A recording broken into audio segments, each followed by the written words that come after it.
ராமநாதபுரம் மாவட்டம் ராமேஸ்வரம் அருகே பாம்பன் தெற்கு கடல் பகுதியில் அரிதான இயற்கை நிகழ்வு பதிவாகியுள்ளது.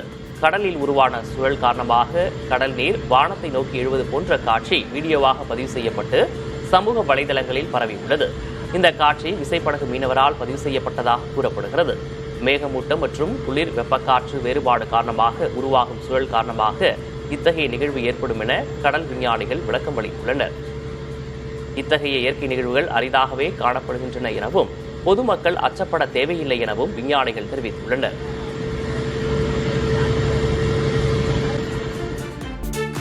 கோவை மாவட்டம் வால்பாறை அருகே தும்பிக்கை இல்லாத குட்டி யானை உடல்நலம் தேறி தனது தாயுடன் இருப்பதாக வனத்துறையினர் தெரிவித்துள்ளனர்.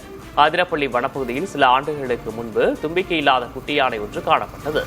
கேரள வனத்துறையினர் இந்த யானையை தொடர்ந்து கண்காணித்து வந்தனர். இந்நிலையில் தோட்ட எண்ணெய் என்ற பகுதியில் தாய் யானையுடன் குட்டி யானையும் வனப்பகுதிக்கு நடந்து சென்றது.